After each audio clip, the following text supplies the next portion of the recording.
Okay, so thank you everyone for attending our fifth and final session of the week. It's been a great week so far. We've had a lot of engagement from everyone.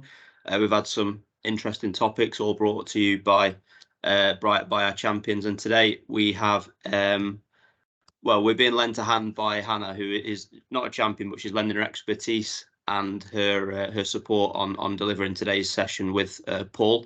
So thank you very much, Hannah. On Monday, we looked at respect with Ashley. On Tuesday, we looked at menopause with Tracy. On Wednesday, we looked at inclusion through food with myself. And yesterday, we looked at embracing cultures with Rachel. So we've had a nice range of topics. And today's session will be about mental health. And it'll be hosted, like I said, by Paul and Hannah. I'd just ask as well, if everyone could just stick around towards the end of the session, as the session's closing out. What we'll do, based on some of the comments we had yesterday, we've put together a little feedback form, only a few questions. It will take less than a minute to fill in. I'll share that with you at the end. And what I'll also do is put a QR code in there. So if any of the people from operations want to complete a feedback form after today, they can do by scanning the QR code when they're watching on the TVs in the communal areas. You guys, who are in here now, you can either do the same on your work phones, or you can click on the link that I'll share as well. That'll be right at the end of the session. So if you could just stick around to let us know your thoughts, that would be great, and it'd be really helpful going forwards for future IND events like this as well. Without further ado, I will pass you over to Paul and Hannah. Thank you. Give us 2 seconds just to share screen here and get the presentation up and running. Just let me know when you can see that. Yeah, we can see it. All right, cheers. So just to introduce myself, so my name's Paul. I'm obviously from the CQ department, and I'm also, as Jack mentioned, the I&D. I'm the council member for Deeside. Hannah, do you want to introduce yourself? So my name's Hannah. I'm a mental health first aider based in Sheffield. I'm also part of the CQ team. So basically, just before we start off today, what I thought we'd do is give a bit of information about why sort of this presentation is important to us. Because obviously it's quite a personal topic for everyone. You know, I'd say everyone sort of deals with mental health. It's not something that anyone's immune from, and people encounter it in different ways. So for me, for example, I deal with it through my sister, who obviously struggles a little bit with her mental health. So I see her on a daily basis, where some days are good days, some days are bad days. And, you know, sometimes I look and think, you know, how can this be the same person? You know, I see a lot of struggles from her, and it's something that I didn't fully understand when I was a bit younger, but as I've grown older and been around more people, you know, I've dealt with more and more people who do struggle a lot with their mental health, and it's something that I've wanted to learn more about. So, you know, when Jack messaged me and said, you know, do I mind doing this session? You know, straight away I was like, yeah, I'd really like to jump on this, be involved with everyone, and talk about something that I think is quite important. Hannah, do you mind sharing a bit about why you are on the presentation today? So my role as a mental health first aider is to help recognise people who are struggling with poor mental health and provide them with first level support and early intervention. So I myself was diagnosed with anxiety back in 2019. So I was in my final year at university, and unfortunately had suffered multiple family bereavements in quite a short space of time. That, alongside with being away from my family, struggling with final year, it was a lot on my mental health. And unfortunately, I did have a little bit of a breakdown. So following that, when I started working and when mental health first aider was optioned, I absolutely snapped hand off. And then since then, I am proud to say that I have been supporting a few people in Sheffield, but my colleagues and other people in Sheffield are open to other people at other sites if they do want to ever use us as a tool to help them with their mental health.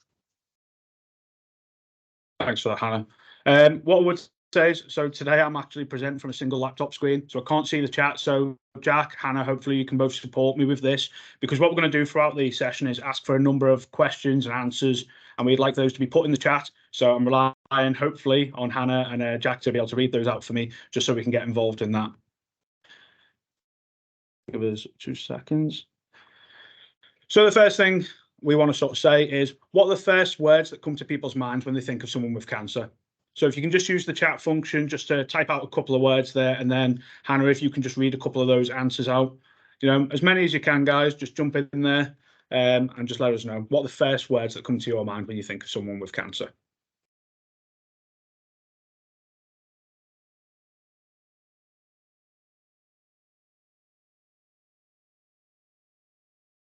So we've had heartbreaking, devastating, awful, worry, the end, sad. Cure, question mark? Oh dear, scary for the person and family. Trying times. Yeah. So there's a sort of common theme here. There's a lot of worry. There's a lot of, I would say, sort of mental stress that comes to people as soon as they hear the word cancer. It's a condition that affects a lot of people, and it's something that you sort of notice on the surface and you see a lot. What about the first words that come to your mind when you think of someone with maybe like a mental illness instead? So something that's maybe less visible but still present. Hidden.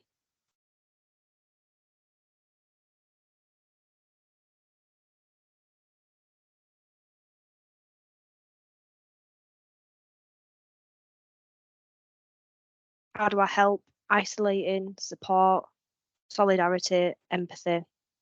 Difficult to know what extent it might be affecting somebody. Stressful. Yeah. Some really good answers there. Yeah, some really good answers. Because sometimes we see the sort of physical manifestations of cancer, for example, not just cancer, but other sort of physical things that are on the surface. But it's quite difficult to sort of understand or know if someone's actually struggling with mental health. So that's the sort of difference we wanted to bring out here. It's quite different, and sometimes the way people approach people as well. With the differences between the sort of physical and the mental illnesses. So thank you for getting involved in that. So it's really important to support employee mental health. And what I wanted to call out here is we've got some stats here. So the stats on the left, just to go through them there. So 31% of UK employees took time off work due to mental health in 2021. The stats for 2022 are pretty much identical. They're just being finalised at the moment, but early figures basically say similar. So 1 in 3 people almost. Mental health days in the UK businesses cost £12.6 billion in 2021. So, a massive amount of cost to the industry. 73% of people are worried about the cost of living crisis. So, although this was relevant last year, it's even more relevant now still, just as relevant. Costs haven't gone down. I still hear a lot of people struggling, worried about, can I afford things? There's a lot of worry on them, even though they're working their full-time job, they're not in sick, anything like that. They're still stressed.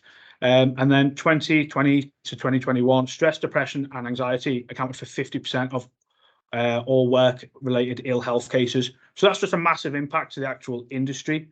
But then in terms of England, we look at diagnosis as well. So you've got sort of 8 in 100 people are diagnosed with sort of mixed anxiety and depression, 6 in 100, which is sort of like general anxiety disorder, and PTSD, sort of 4 in 100, with depression being sort of 3 in 100. So, in these calls this week, we've sort of had 50 people attending. So if you look at the top one there, that means 4 out of these 50 people, in theory, will be diagnosed with mixed anxiety and depression. And that's in any given week. So, you think that's quite a lot of people, so that does have quite an impact there. So what are the signs we should be looking out for our family, friends and colleagues that they're having a burnout? Everything might start to feel a bit difficult. You might be forcing yourself to get through the day with minimal interaction with people. You might find that your self-care goes out the window. That can include sleep, exercise, diet, hobbies. You'll feel generally quite low. You're going to have no enjoyment or excitement in anything. Again, this can include hobbies, work, family and friend time. We're going to have a concentration and memory which will be affected. And you'll have a disconnection from people around you. You might be arguing more with your loved ones, being a little bit snappy with someone in your team. Generally, the response that you'll have from people will be different if they're heading towards a burnout.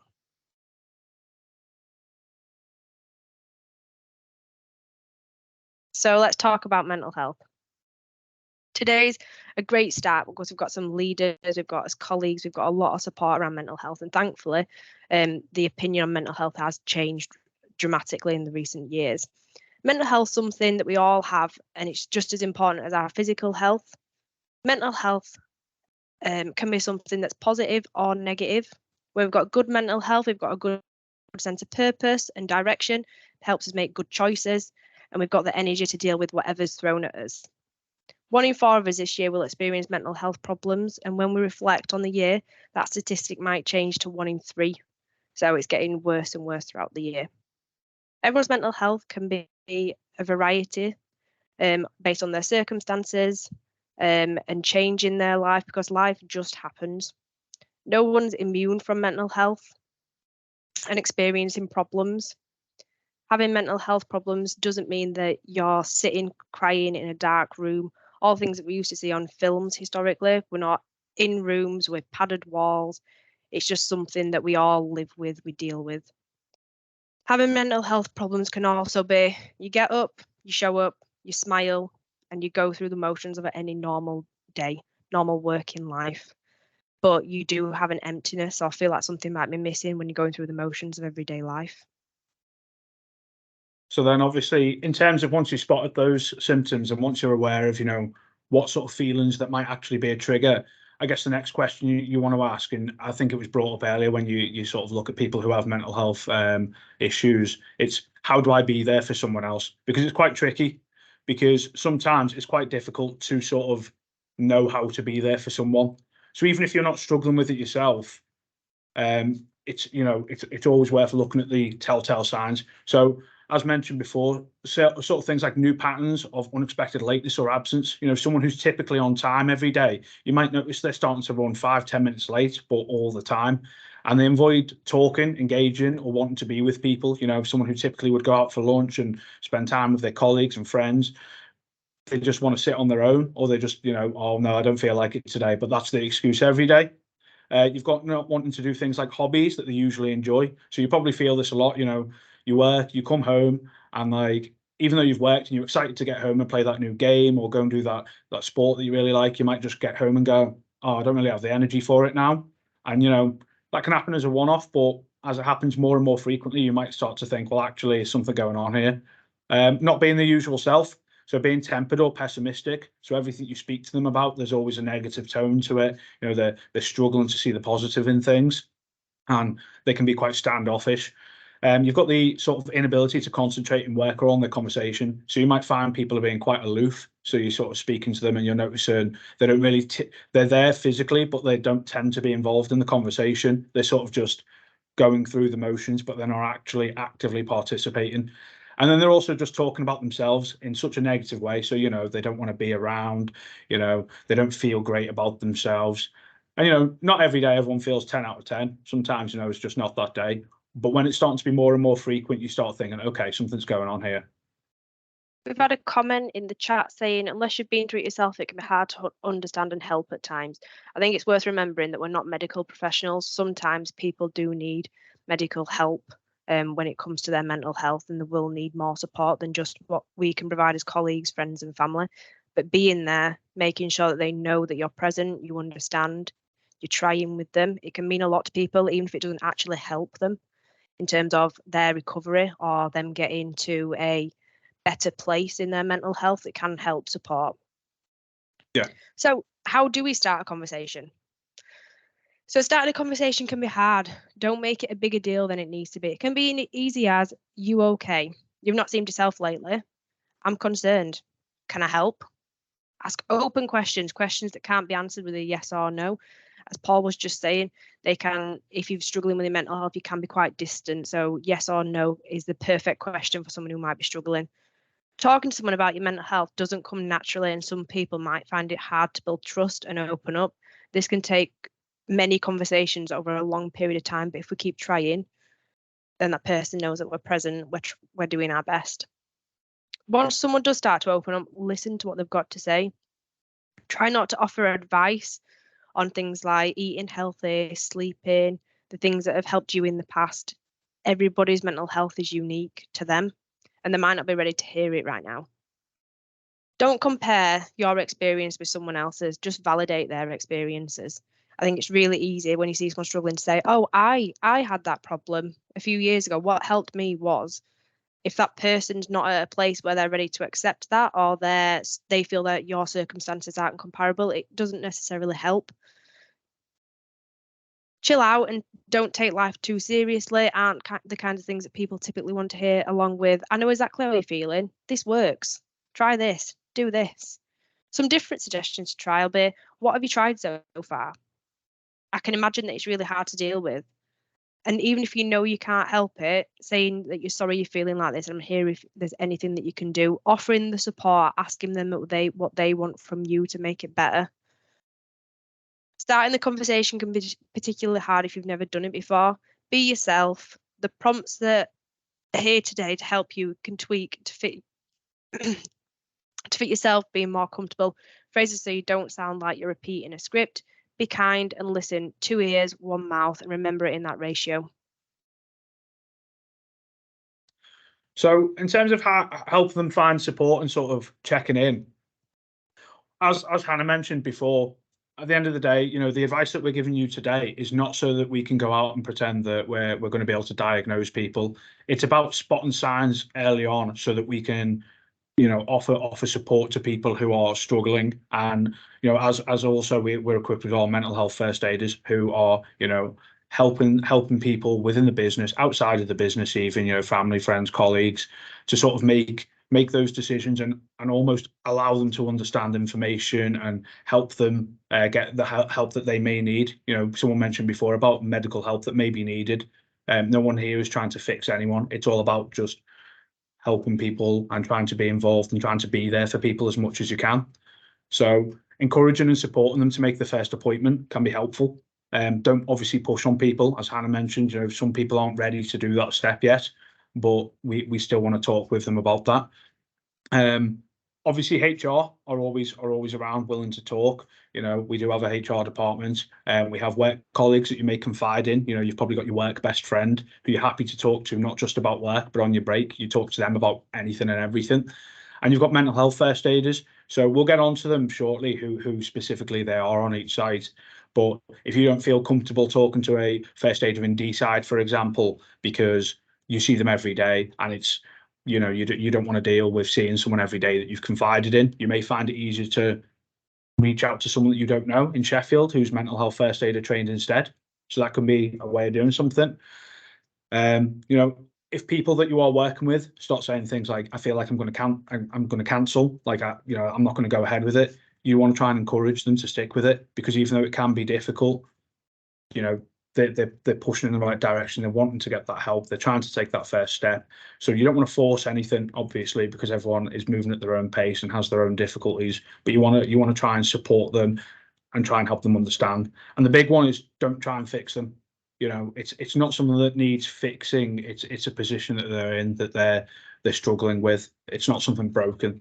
So it can be really hard to understand exactly what mental health or mental illness is unless you've really experienced it. So, like, unless you've really sort of dealt with the sort of anxious feelings or the stresses, you know, when you stood there ready to take an exam, you've got that horrible feeling in your stomach, or you're about to do a really important presentation, for example, and you've got that horrible feeling and you have those feelings of anxiety. You know, it's not something that we can fix just by giving those sort of good phrases. You don't want to say things like, you should be grateful, because you're just dismissing what's on their mind. And whilst everyone is busy, and we get everyone is busy, always check in where you can. The odd, you okay? How's everything? Even just a 2-minute chat with someone you don't really talk to very often can make them feel much better and make them feel noticed and appreciated. So we have, as mentioned before, we do have some mental health first aiders. So we've got some lovely photography here. Here in D-side, obviously D-side team, you're probably aware, Sam McCormack in HR. She's our first aider, does a fantastic job. You know, can't fault her at all. Hannah, do you want to run through these Sheffield first aiders, mental health first aiders? So we've got myself, Shane, and Chloe. We're all part of the SheQ team. So hopefully people in operations and people who are working in non-operational roles should be familiar with us from the recent safety days. We've also got Mark Dean, who's a shift supervisor in Unit 2. We've also got Tanya Page, who's MBT supervisor in Unit 2. So if you work in Unit 1 or you work in operations and you're less or more familiar with us, then you can obviously reach out to us. But there's also the option to choose people who you're less familiar with and you might not have come across before. So in terms of what can we do? So obviously the company offers a couple of little bits. You're probably aware of Westfield Health. It's obviously a company that Leviat subscribe to. So they do have a 24-hour, 7 days a week line that you can speak to about sort of counselling and advice. You can obviously use your Westfield Health as well to do different therapies and things that you can claim back through the app. And also there's a Health Assured app that you can use that can be used for sort of mental health. So it can be used to track like moods and things.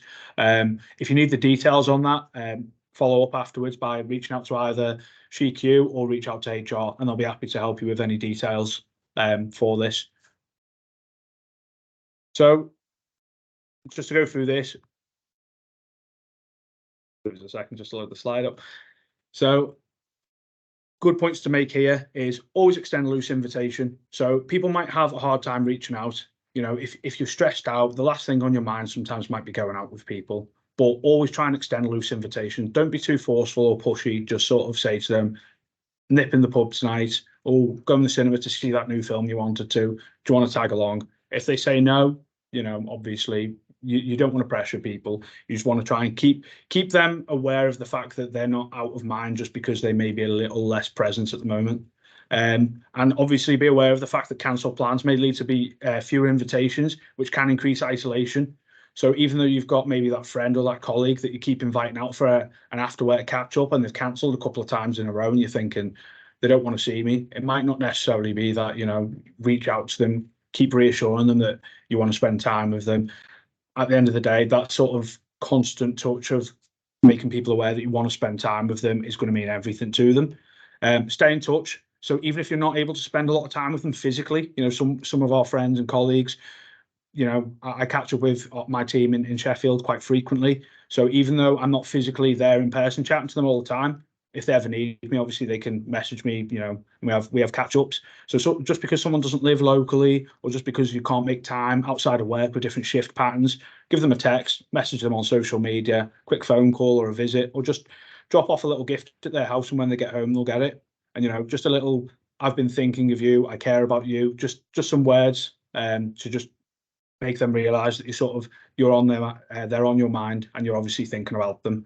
So try not to take things personally. Dealing with someone who has difficult mental health at the time can seem like it's to do with you. You know, they don't want to spend time with you. You know, why don't they want to see me? These sorts of things, and they may lash out in frustration and anger. You've got to avoid taking things personally, because these are symptoms of their struggles, and it's nothing to do with you and your interaction with them. It's just how they're feeling and how they're processing things.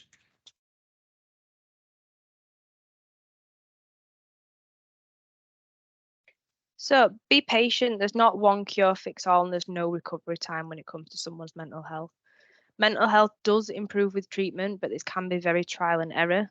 With mental health, it's a personal journey, and all the treatment is bespoke to the individual.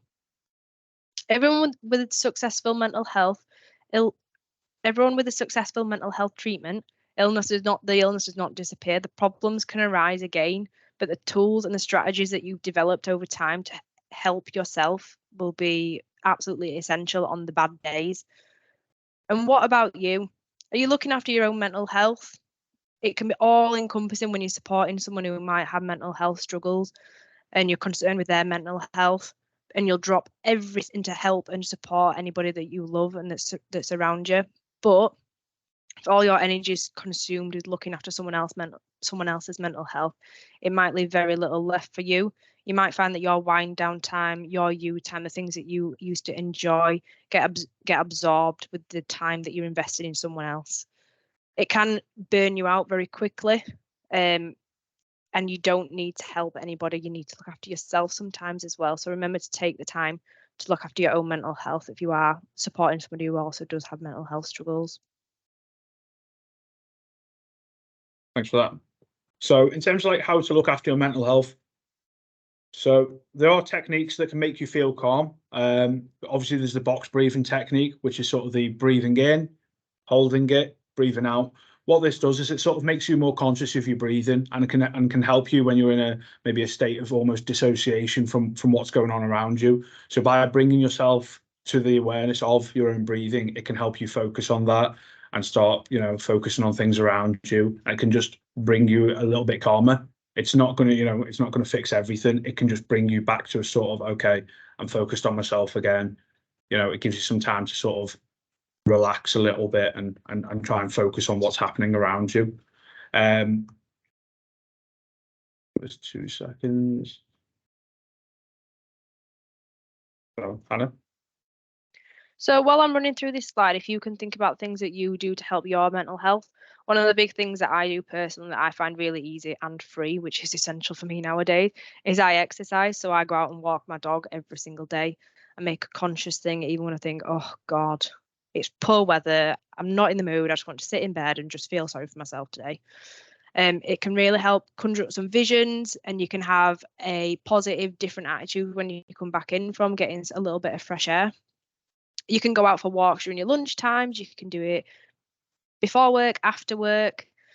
And it can also help reduce your stress. It can level out hormones, calm anxieties, and lift your moods. If walking makes you want to turn into a personal challenge, then go for it. You can use it as an opportunity to also increase your fitness. Unfortunately, my fitness is getting worse and worse, despite all the walking I'm doing. But it is a good free way to increase your and better your mental health. Thanks for that, Hannah. And then signs to seek help with your mental health. So what I'd ask everyone to do, you may not want to physically put your hand up because you're in an office, you're sharing a space with someone and you might not feel comfortable. But what I would ask you to do is place your hand up and think of these 5 questions.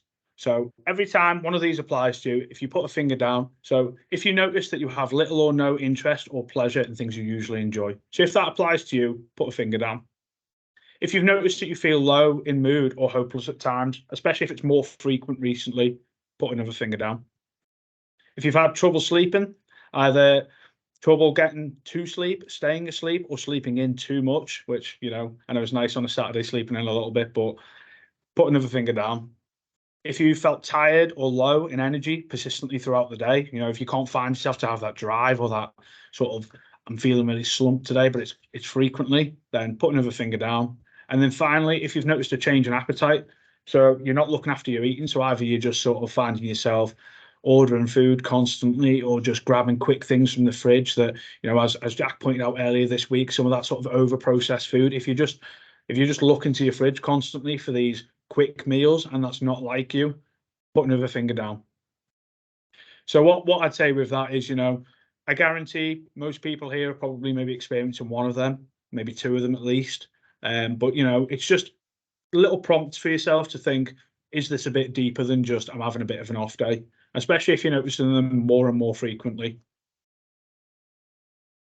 So in conclusion, when your mental health isn't in the best state, give yourself a break, whether that's taking yourself outside, like Hannah said, and, walking your dog, spending time with friends, family, doing the things that you love, that basically, you're here so that you can work, so that you can go outside afterwards and do what you want with your time. You don't want all of your spare time to just leave you feeling sort of drained and not happy. That's not what you want out of these things. And don't feel guilty for the things that you can't do. So if you've got a list of 10 things that you want to do at home and you're thinking, oh God, the house needs cleaning again, but today I've only managed to clean one small room or do one set of washing, that's still, something that you need to be proud of yourself for doing, and celebrate when you're bringing yourself back into a state of feeling more happy, under control. Normal things like eating, sleeping, or socializing. Just, keep looking after yourself. Rest, recover, and be kind to yourself. You don't know what other people are going through, so don't ever, push on other people. So you are not alone. Obviously, reach out to your colleagues, reach out to your staff around you, your friends, your family. Spend that time with your pets and just enjoy yourself. Hannah, have you got anything to add? I think the last thing for me is that you can be the person who understands yourself the best. You know what you need and you know how you're feeling. Don't put too much pressure on yourself. Be unconditionally compassionate with yourself, kind, supportive, and encouraging. You're doing the best you can do, and that's absolutely great. And I'd just like to add a special thanks to Sam McCormick, who gave a lot of this slide information. So as always, she's been spot on with the help. So I just wanted to give her a little shout out at the end here. So thank you everyone for listening. I hope that was good.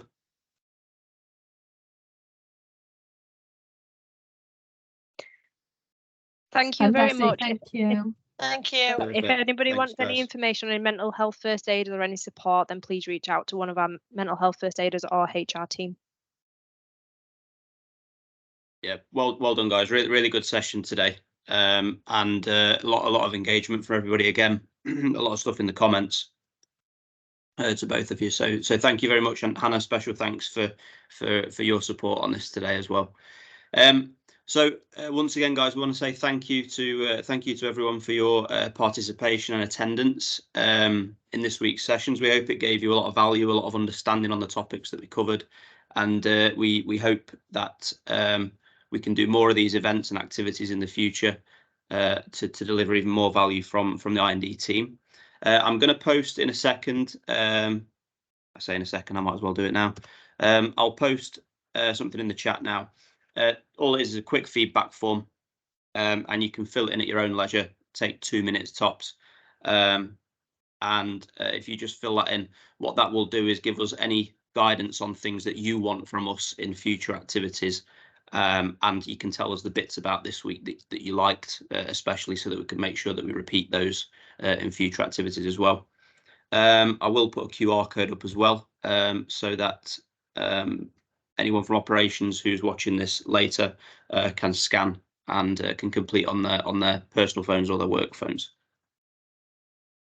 So thank you very much once again, guys, and I think we'll close the call there unless anyone has anything to add.